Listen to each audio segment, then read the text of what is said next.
Hello mga bata! Handa na ba kayo sa ating bagong pag-aaralan ngayon? Handa na rin ako kaya magsimula na tayo. Ating balikan, kahapon tinalakay natin ang mga bagay na maaaring gawing panukat katulad ng mga ito.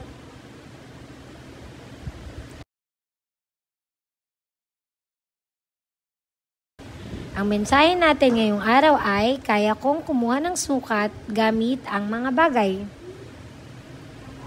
Bigyan ng mga bata ng paperclip at hayaang sukatin ang mga sumusunod.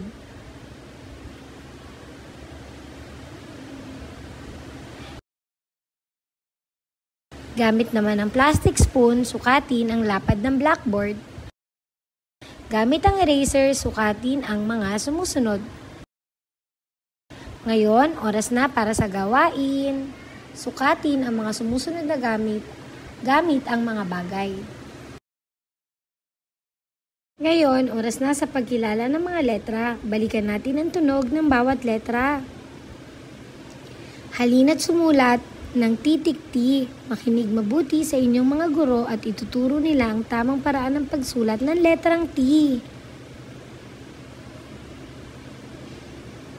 Oras na para sa gawain. Bakatin ang malaki at maliit na titik T. Balikan natin ang ating mga tinalakay ngayong linggong ito.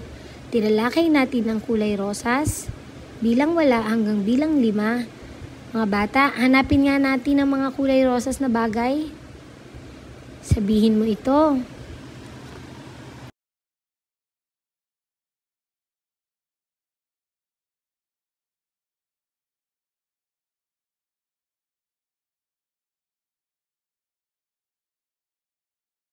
Ngayon, oras na para bumilang.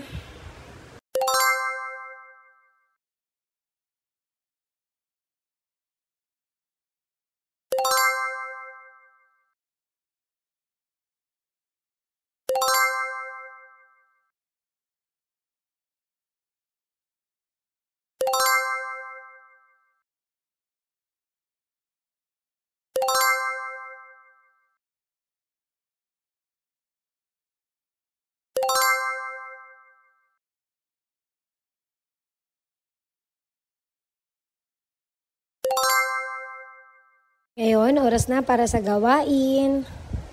Sumulat ng bilang 1 hanggang bilang 5 sa iyong yellow notebook. Gumuhit din ng mga bagay na kulay rosas.